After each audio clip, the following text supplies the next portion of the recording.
Hello बच्चों, कैसे हो आप सब लोग? प्यारे प्यारे बच्चों, आज बिल्कुल नया एक टॉपिक शुरू करने वाले हैं, इलेक्ट्रिक डाइपोल। बहुत इंपॉर्टेंट टॉपिक है और बहुत आसान भी है, कोई मुश्किल टॉपिक नहीं है। Electric dipole. और इससे पहले का बेटा जितना भी पार्ट था, मुझे लगता है सबने बहुत अच्छे से उसको कर लिया है, बहुत अच्छे से पढ़ लिया है। ठीक है, तो अब शुरू करते हैं इलेक्ट्रिक डाइपोल। तो इलेक्ट्रिक डाइपोल क्या चीज़ है, थोड़ा इसके बारे में आज पढ़ते हैं बेटा। इम्पॉर्टेंट टॉपिक है ये, बोर्ड के पॉइंट ऑफ व्यू से भी और नीट और जे के पॉइंट ऑफ व्यू से भी। देखो, इलेक्ट्रिक डाइपोल क्या चीज़ है उसको समझने की कोशिश करते हैं। चलो देखो, पहली बात की इलेक्ट्रिक डाइपोल क्या चीज़ है। It is a system of two equal and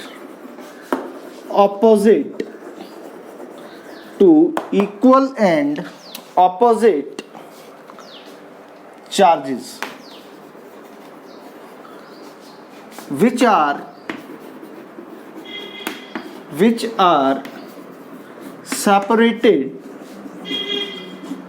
separated by some fixed distance। कह रहे कि ये एक ऐसा सिस्टम ऑफ चार्जेस है जिसमें जो दो चार्जेस होंगे बेटा, वो दो चार्जेस इक्वल और ऑपोजिट होंगे and which are separated by a small distance. ऐसा जो सिस्टम रहेगा चार्जेस का, उसको क्या कहा जाएगा? उसको इलेक्ट्रिक डाइपोल कहा जाएगा। फॉर एग्जाम्पल कि ये मान लो एक नेगेटिव चार्ज है बच्चे, ये नेगेटिव चार्ज माइनस क्यू है और इससे कुछ दूरी पर, उस दूरी की बाद में बात करूंगा, यह कोई ये नेगेटिव चार्ज और ये पॉजिटिव चार्ज क्यू रखा हुआ है। ये जो कॉम्बिनेशन है, एक नेगेटिव चार्ज एक positive charge, let us say these are separated by a small distance 2l। तो ये जो कॉम्बिनेशन है जिसमें दो इक्वल और ऑपोजिट चार्जेस रखे हुए हैं और which are separated by a fixed distance, ऐसे सिस्टम ऑफ चार्ज को क्या कहा जाएगा? इलेक्ट्रिक डाइपोल कहा जाएगा बच्चे। उसको क्या कहा जाएगा बेटा? इलेक्ट्रिक डाइपोल कहा जाएगा। बोलो क्लियर है क्या? अब देखो बेटा, इन दोनों डाइपोल के बीच में, यानी कि ऐसा मानो अगर टोटल दूरी 2l थी तो यह डिस्टेंस l और यह डिस्टेंस भी l, तो ये इन दोनों पॉइंट्स के बीच का जो ये पॉइंट हो गया, जिसको मिड पॉइंट आप बोल रहे हो, इस पॉइंट को बेटा क्या कहा जाएगा? Centre of dipole. क्या कहेंगे बेटा? ये देखो, बहुत छोटी छोटी टर्म्स हैं जो आपको पता होनी चाहिए। सेंटर ऑफ डाइपोल किसको कहा जाएगा? जहां पे इन दोनों चार्जेस को, इक्वल और ऑपोजिट चार्जेस को बेटा, जो मिड पॉइंट इन दोनों के बीच का जो एग्जिस्ट करेगा, उसको सेंटर ऑफ डाइपोल कहा जाएगा। इस सेंटर ऑफ डाइपोल का मतलब क्या है, इसको समझने की कोशिश करो, बहुत इंपॉर्टेंट है बेटा। अगर कहा जाए, लिख लो, अगर कहा जाए कि डाइपोल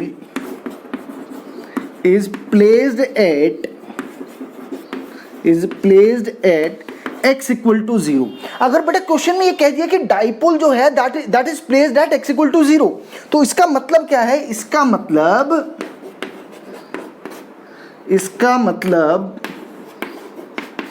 क्या होगा कि इसका मतलब है कि सेंटर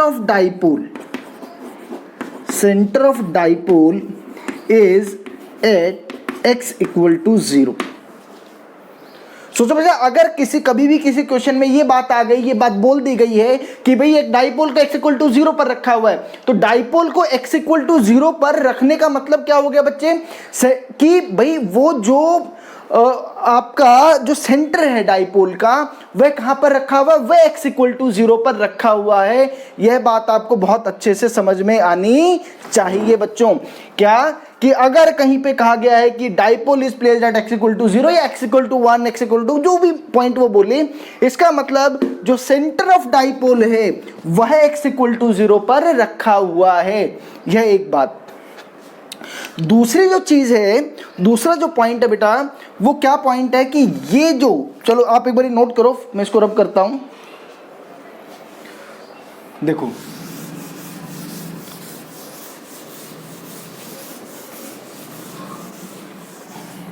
ठीक है बेटा, होपफुली ये नोट कर लिया होगा सभी ने।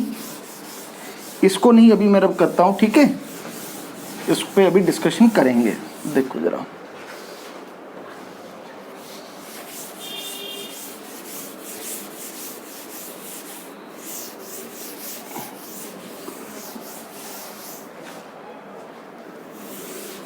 देखो भाई, अब एक टर्म और है, दैट इज डाइपोल एक्सिस।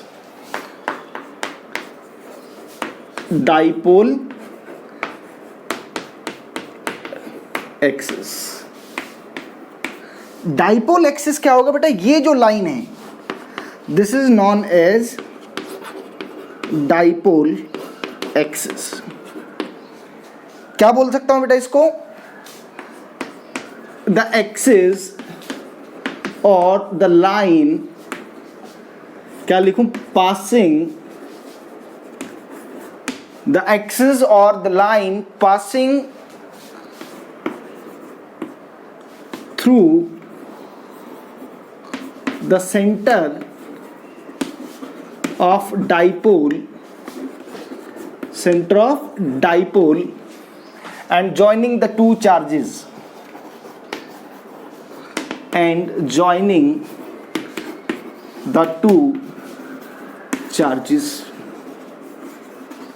एक ऐसी एक्सिस बेटा, ये देखो यहाँ पे ये वाली जो एक्सिस है, देखो ये जो एक्सिस पास कर रही है, ये जो एक्सिस है बेटा, इस एक्सिस को क्या कहा जाएगा, इसको डाइपोल एक्सिस कहा जाएगा। यानी कि जो दोनों चार्जेस को लाइन ज्वाइन करे, इसको पास कर रही होगी, इसको क्या कहा जाएगा, डाइपोल एक्सिस कहा जाएगा बेटा। इसको बहुत बार लॉन्गिट्यूडिनल एक्सिस भी कहा जाता है। क्या कहा जाता है बेटा, इसको लॉन्गिट्यूडिनल एक्सिस भी कहा जाता है। एक और टर्म है, that is equatorial axis. Equatorial axis, तो बेटा इक्वेटोरियल एक्सिस क्या होगा, एक ऐसी लाइन या एक ऐसी एक्सिस जो क्या होगी, डाइपोल एक्सिस के तो परपेंडिकुलर होगी लेकिन सेंटर से पास करेगी। ऐसी एक्सिस को क्या कहेंगे, इक्वेटोरियल एक्सिस कहा जाएगा। तो आप यहां लिख सकते हैं इक्वेटोरियल एक्सिस को बेटा। छोटी छोटी टर्म्स हैं, ये पता होना चाहिए आप सब लोगों को, बहुत छोटी छोटी टर्म्स, लेकिन इसका बहुत यूज आएगा ना। क्या लिखूं इक्वेटोरियल एक्सिस में, इट इज ए लाइन और axis, it is a line or axis perpendicular to dipole axis, perpendicular to beta dipole axis and passing through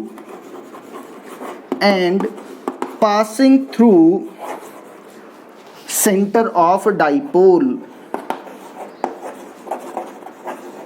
ये वाली जो लाइन है बेटा, ये जो लाइन बना रखी है हमने, इसको क्या कहा जाएगा, इक्वेटोरियल एक्सिस।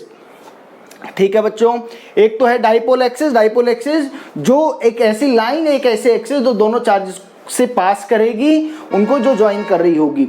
और इक्वेटोरियल एक्सिस क्या होगा बेटा, जो सेंटर ऑफ डाइपोल से पास करेगी, बट जो ये डाइपोल एक्सिस है इसके परपेंडिकुलर भी होनी चाहिए। ऐसी एक्सिस को क्या कहा जाएगा, इक्वेटोरियल एक्सिस। बोलो बच्चों, सबको क्लियर है क्या? स्क्रीन पॉज करो और जल्दी से नोट कर लो, जल्दी से नोट करो बेटा। और छोटी छोटी टर्म्स हैं जिसके बारे में बात कर लेते हैं। देखो जरा, एक छोटी सी टर्म और रहेगी बेटा, दैट इज डाइपोल लेंथ। क्या रहेगी बेटा, डाइपोल लेंथ। डाइपोल लेंथ बेटा क्या होगा, जो भी टोटल डिस्टेंस दोनों चार्जेस के बीच का है, जो डिस्टेंस दोनों चार्जेस के बीच का है, उसी को क्या कहा जाएगा, द डाइपोल लेंथ। और we can say it is the length between, और it is the distance between the two fixed charges. लिख लो बेटा, ये dipole length, dipole length. Let us say कि इसको कैपिटल एल से मैं लिख लेता हूँ बच्चे। तो ये क्या हो गया, यहाँ पे अगर मैं बात करूँ तो इस केस में इसको लिख दूँ क्या, separation between two charges, two equal and opposite charges.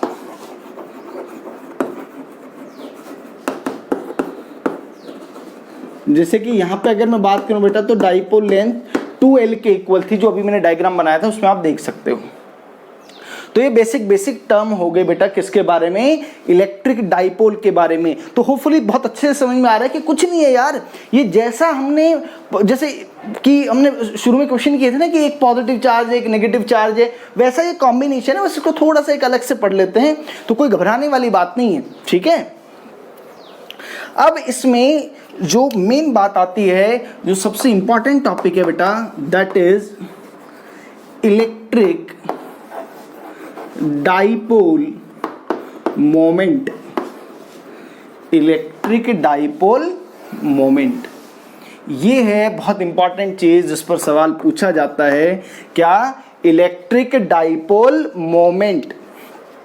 तो ये क्या बताएगा, इट इज, छोटी छोटी बातें देखो, it is a quantity, it is a quantity बेटा which gives us information, which gives us information, हमें किसके बारे में जानकारी देगी, about the strength of dipole, कि डाइपोल की कितनी स्ट्रेंथ है, यानी कि जितनी ज्यादा वैल्यू डाइपोल मोमेंट की रहेगी बेटा, उतना ही ज्यादा स्ट्रेंथ किसकी रहेगी, डाइपोल की रहेगी। जितना ज्यादा डाइपोल मोमेंट उतना ही ज्यादा स्ट्रेंथ है डाइपोल का। अगली चीज कि बेटा एक कैसी क्वांटिटी है, it is A vector quantity. यह वेक्टर क्वांटिटी है बेटा। वेक्टर क्वांटिटी की अगर आप बात करोगे तो वेक्टर क्वांटिटी की क्या होगी, वह डायरेक्शन होगी। वह डायरेक्शन क्या होगी, वह समझो जरा, it is directed from negative charge to positive charge along the dipole axis, along, या तो बेटा मैं एक्सिस बोल दूं या सिंपल, या फिर डाइपोल एक्सिस लिख लो, along the dipole axis। क्या मतलब, ऐसे समझो कि मान लो बेटा ये नेगेटिव चार्ज है और ये पॉजिटिव चार्ज था, ये माइनस क्यू और ये प्लस क्यू।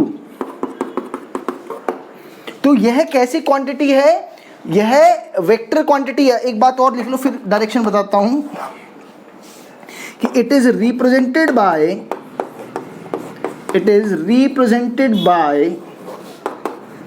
P vector. बेटा इसको पी वेक्टर से रिप्रेजेंट करते हैं।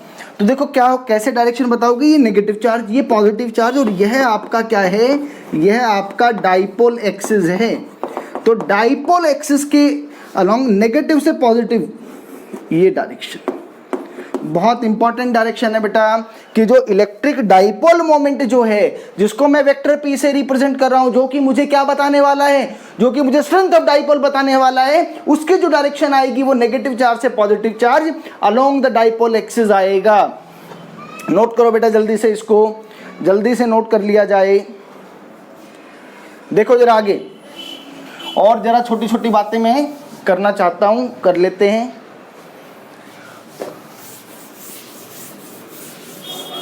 स्क्रीन पॉज करके एक बार नोट कर लिया होगा वैसे, जल्दी से करो। अब देखो भाई, तो डायरेक्शन की बात होगी, नेगेटिव से पॉजिटिव अलोंग डाइपोल एक्सिस की डायरेक्शन होगी। अब बेटा इसका देख तो लें कि इसको रिप्रेजेंट कैसे करते हैं। देखो इट इज डिफाइंड एज, भाई इसका मैग्नीट्यूड की बात कर लें, इट इज डिफाइंड एज, कैसे मैथमेटिकली बात करते हैं अगर, कि भाई जो डाइपोल मोमेंट है that will be equal to q times the separation between the two charges. बोलो बेटा समझ में आया? आप इसको ऐसे भी लिख सकते हो, डायरेक्शन तो मुझे समझ में आ ही गया है। आप ऐसे लिखना चाहो अगर कि मैग्नीट्यूड ऑफ p, डायरेक्शन समझ में आ रहा है नेगेटिव से पॉजिटिव, तो आप कैसे लिख सकते हो बेटा इसका कि magnitude of either charge, magnitude of इधर चार्ज मतलब किसी भी, क्योंकि दोनों पे बेटा इक्वल और ऑपोजिट है ना, तो जो उनका मैग्नीट्यूड ऑफ चार्ज है वो दोनों का सेम ही है। तो मैं कह रहा हूं किसी भी एक चार्ज का मैग्नीट्यूड ले लो और बेटा उसको मल्टीप्लाई कर दो किससे, separation between the two charges, separation between the two charges. ये बेटा क्या कैलकुलेट करने का तरीका है, यह डाइपोल मोमेंट का मैग्नीट्यूड कैलकुलेट करने का तरीका है कि जो दोनों चार्जेस, देखो ना यही तो था ना कि एक माइनस क्यू था लेटस से और एक प्लस क्यू था, तो मैं किसी भी एक चार्ज का मैग्नीट्यूड वो क्यों हो गया, दोनों के बीच की जो दूरी है वो 2l हो गई, ये हमने लिख दिया इसको।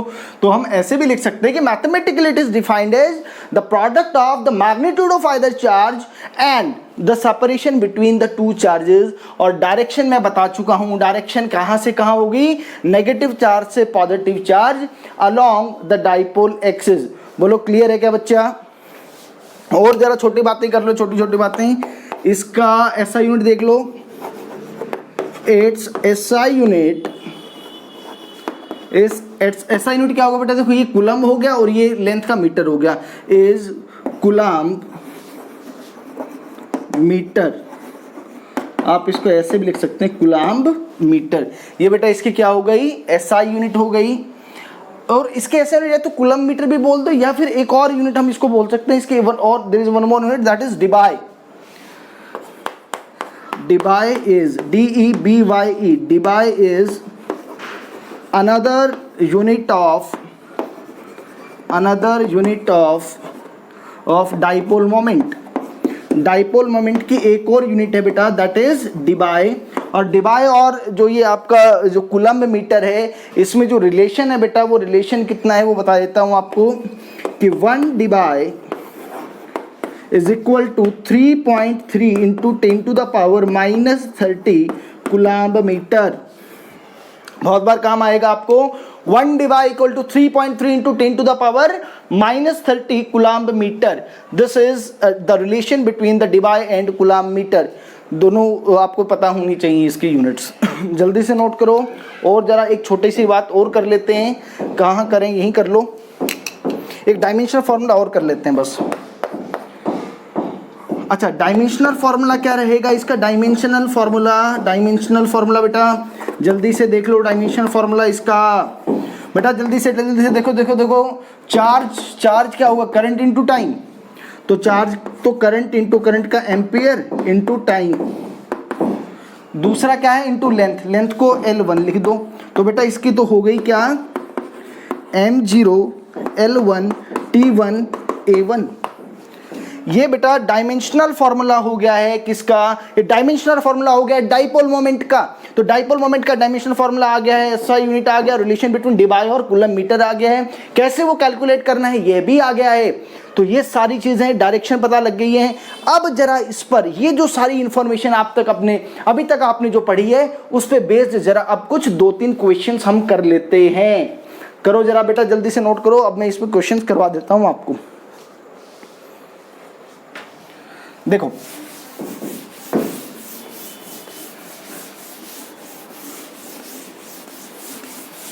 देखो इलेक्ट्रोस्टैटिक्स थोड़ा सा बड़ा चैप्टर है बेटा, लेकिन ये चैप्टर एक बार अच्छे से कर लोगे तो फिर बाकी चैप्टर्स में जो है वो समय लगता नहीं है इलेक्ट्रोडायनेमिक्स में, है ना। चलो मैं अब इस पे कुछ क्वेश्चंस करता हूं। वेरी फर्स्ट एग्जांपल,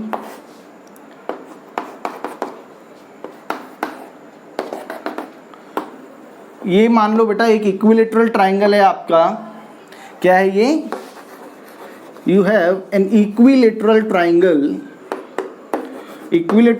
है भी ये, ऑफ साइड एल साइड का एक इक्विलेटरल ट्राइंगल है। यहाँ पे -q चार्ज रखा है, यहाँ भी -q चार्ज रखा है और यहाँ +2q चार्ज रखा है। you have to find dipole moment of the system. ये जो सिस्टम है बेटा, इस सिस्टम का डाइपोल मोमेंट आपको बताना ये सवाल है. अब डाइपोल मोमेंट कैलकुलेट करने के लिए एक डाइपोल होना चाहिए, और डाइपोल के लिए क्या होना चाहिए कि आपको एक क्या चाहिए, इक्वल और ऑपोजिट चार्ज का सिस्टम चाहिए होगा. तो यहां पे अगर मैं बात करूं तो सर माइनस क्यू है और माइनस क्यू है, तो भाई ऐसा कर लो ना कि सर ये जो प्लस 2q है ना, इसको क्या कर लो, इसको ब्रेक कर लो into plus Q and plus Q. देखो अगर आप इसको प्लस क्यू और प्लस क्यू की फॉर्म में देखते हो, ऐसे मैं दोबारा से यहां पे बना देता हूं इस डायग्राम को बेटा, कि अगर आप इसको इस फॉर्म में देखना शुरू करते हो, देखो कि यह माइनस क्यू है, यह माइनस क्यू है, एक प्लस क्यू इसके लिए और एक प्लस क्यू इसके लिए काम करेगा. तो अब आपको डाइपोल मोमेंट दिखना शुरू हो गया ना कि सर एक डाइपोल मोमेंट तो इन दोनों का सिस्टम बना रहा है और एक डाइपोल मोमेंट इन दोनों का सिस्टम बना रहा है. तो कुल मिलाकर के यहां दो डाइपोल मोमेंट बन रहे हैं, और डाइपोल मोमेंट वेक्टर क्वांटिटी है, इसलिए उसका एडिशन वेक्टर जो लॉज है उसी से संभव है बेटा. तो देखो जरा इसके लिए डायरेक्शन की क्या बात होती है, नेगेटिव से पॉजिटिव. तो ये देखो लेट अस से ये P1 है, नेगेटिव से पॉजिटिव, यह भी P1, ये P2 मान लो, और बेटा ये एंगल 60 डिग्री हो गया. ये आप जानते हो कि दोनों चार्जेस का, भाई अगर मैं बात करूं बेटा P1 के मैग्नीट्यूड की, तो P1 का मैग्नीट्यूड क्या लिखोगे, Q इंटू, भाई ये जो हमने क्या है, ये दूरी L दूरी है ना ये, तो Q इंटू L. अगर आप P2 का मैग्नीट्यूड लिखेंगे बच्चे, तो चार्ज Q ही है और दूरी L ही है, तो आप देखेंगे कि P1 का और P2 का जो मैग्नीट्यूड है डाइपोल मोमेंट का वह सेम आ रहा है, और दोनों के बीच में एंगल क्या है, 60 डिग्री. तो अगर आपको डाइपोल मोमेंट ऑफ सिस्टम निकालना है तो आपको वेक्टर एडिशन वाला फॉर्मूला यूज करना पड़ेगा, a square plus b square plus 2ab cos of theta. तो भाई ये क्या लिखूं, a square plus b square plus 2ab, और भाई cos 60 डिग्री कितना हो गया, वह 1/2 हो गया. तो यह 2 से ये 2 कैंसिल आउट हो गया, QL square QL square QL square, तो बेटा ये कितना बन गया, under root of 3QL square. तो बेटा ये आंसर आ गया आपका √3QL units. This is the answer to this question. देखो किस तरह से एक इक्विलेटरल ट्राइंगल पे 3 चार्जेस रखे हुए थे, देखने में लग रहा था कि डाइपोल मोमेंट तो बन ही नहीं रहा है क्योंकि इक्वल ऑपोजिट चार्जेस चाहिए थे. हमने क्या किया, किसी एक चार्ज को पकड़ा, उसको ब्रेक किया, डाइपोल मोमेंट बनाया, और वेक्टर एडिशन की मदद से उसको सॉल्व कर डाइपोल मोमेंट आ गया है. ठीक है बेटा, जल्दी से नोट करो, जल्दी से. देखो अगला क्वेश्चन,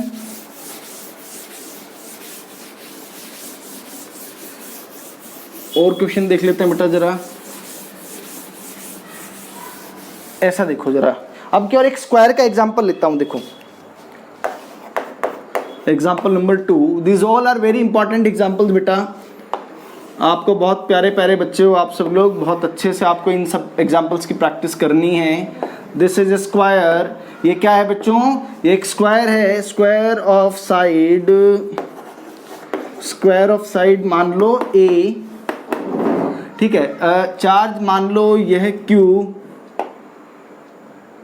ये Q, ये भी Q, ये भी Q, और ये -3Q. बोलो बच्चों क्लियर है क्या. आपने क्या है, एक स्क्वायर लिया है जिसकी साइड A है, उसके चारों वर्टिसेस पे ये चार्ज रखे हुए हैं, एक Q Q Q और ये -3Q. तो इस बार क्या करना पड़ेगा बेटा, दिख रहा है कि Q Q Q, तो इसको क्या करना पड़ेगा, स्प्लिट करना पड़ेगा, यानी कि ब्रेक किसको, -3Q इंटू -Q और -Q. तो यानी कि देखो जब आप -Q और -Q में ब्रेक करेंगे तो बच्चा देखो मैं ऐसा करता हूं, इसको है ना ऐसे मान लो, एक्सिस की डायरेक्शन की जरूरत पड़ेगी, मैं कहता हूं ये y एक्सिस मान लो भाई, कोई फर्क नहीं पड़ेगा, और यह x एक्सिस मान लो. ये चार्ज ओरिजिन पर मान लिया मैंने। तो देखो क्या होगा, जरा ध्यान से समझने की कोशिश करो बेटा कि ये जो -3q है इसको ऐसे समझो, -q भाई एक -q तो इसके लिए है ये वाला, एक -q इसके लिए है और एक -q इसके लिए है। तो अब 3 डाइपोल मोमेंट बन गए, एक डाइपोल मोमेंट ये, दूसरा ये और तीसरा ये। कितने डाइपोल मोमेंट बन गए हैं? 3 डाइपोल मोमेंट बन गए हैं। तो जो ये पहले वाला जो ये डाइपोल मोमेंट है ये मान लो this is something like this, let it be P1। जो दूसरे वाला जो डाइपोल मोमेंट है वो P2 है and this is like this. और जो तीसरा डाइपोल मोमेंट है बेटा जी वो डायगोनल के अलोंग होगा, दिस विल बी P3 और यह बेटा एंगल कितना हो जाएगा 45 डिग्री। ठीक है जी। तो जरा अब इसको देखो, पहले P1 और P2 का मैग्नीट्यूड लिख लें। P1 का जो मैग्नीट्यूड आएगा भाई, P1 का मैग्नीट्यूड कितना आ रहा है? वो सिंपल है, Q इंटू साइड लेंथ ये दे रखी है। इसी तरह से जो P2 का मैग्नीट्यूड आया बेटा, P2 कौन सा है? P2 ये है, P2 ये है, P2 ये है, तो क्या हो गया? Q इंटू A हो गया भाई। अब बच गया क्या चीज़ बेटा? अब बच गया P3। P3 का भी मैग्नीट्यूड देख लो। P3 देखो, अगर यह A है, यह A है, तो बेटा ये दूरी √2a होगी पाइथागोरस थ्योरम से। तो क्या हो गया बेटा? Q into √2a। ठीक है बेटा, सबको समझ में आ रहा है? बड़ा आनंदित मज़ेदार टॉपिक है ये। तो ये इस तरह से हो गया भाई। अब जरा एक बात कराओ कि आपने वेक्टर रिजॉल्व करना सीखा था। देखो जरा ध्यान से कि P1 यह है, P2 इधर था। तो अब एक काम और करो ना कि P3 इधर है तो P3 को रिजॉल्व कर लो। तो P3 का इधर तो बेटा ये एंगल इसके साथ बन रहा है, तो ये तो क्या आ जाएगा? P3 cos of 45 degree. और इस तरफ क्या बन जाएगा? P3 sign of 45 degree. ठीक है। तो भाई अब जरा देखो कि ऊपर की तरफ कितना आ रहा है टोटल भाई? P3 साइन 45 डिग्री का मतलब कितना हो गया? √2QA और साइन 45 1/√2। तो बेटा ये तो कितना बन गया? √2 से √2 कैंसिल आउट, QA ये और QA पहले से था। इस डायरेक्शन में कितना आ गया? 2QA आ गया भाई। P2 की वैल्यू भी कितना है? QA है और P1 की वैल्यू तो थी। और P3 cos 45 डिग्री बेटा ये फिर से क्या आ गया? देखो जरा ध्यान से, ये देखो ये भी QA आ गया। तो QA प्लस QA ये 2QA आ गया। और बेटा अगर दो वेक्टर्स 90 डिग्री पे एक्ट अगर कर रहे हों तो यानी कि यहां पे मैं अगर सिस्टम की बात करूं भाई,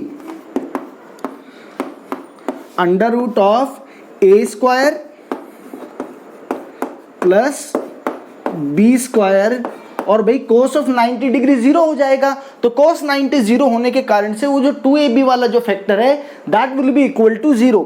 तो बेटा ये आंसर आपका कितना आ जाएगा? 2√2QA और जो भी यूनिट्स हैं वे यूनिट्स आ जाएंगे। बोलो बच्चों, ये सबको समझ में आया क्या? जल्दी से नोट करो, एक और लास्ट क्वेश्चन हम करते हैं। जल्दी से नोट करो, जल्दी से बेटा।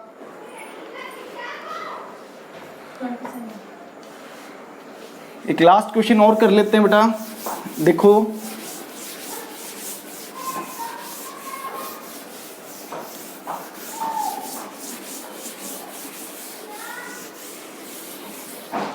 ओके, नाउ लेट अस सी, टेक वन मोर एग्जांपल।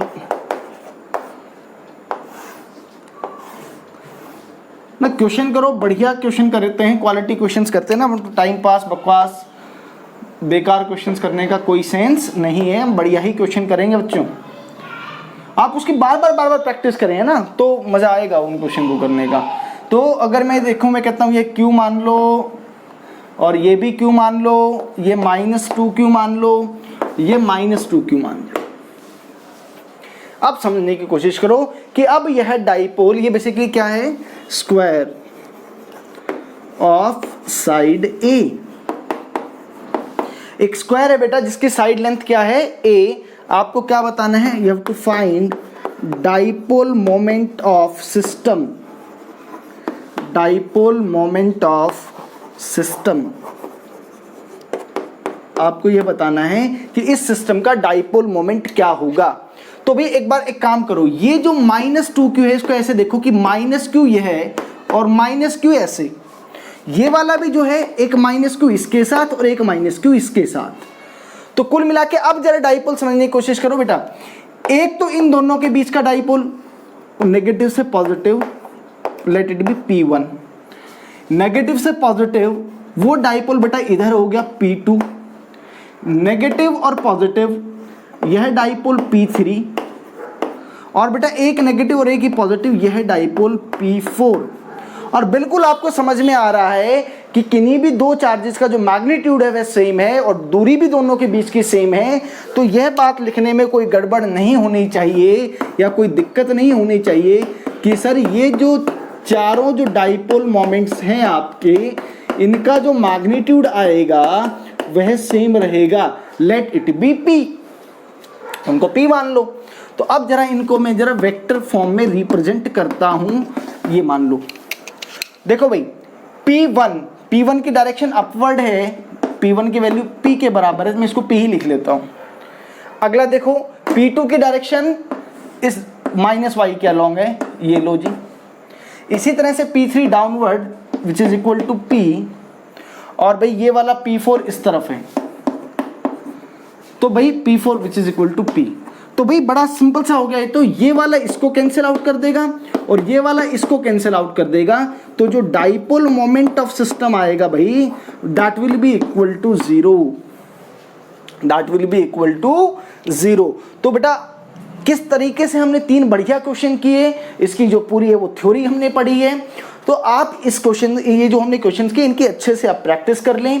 और अगली क्लास में हम बात करेंगे किसके बारे में, कि इलेक्ट्रिक फील्ड जो इनके एक्सिस पर और इक्वेटोरियल लाइन पर होगी वह कितनी होगी।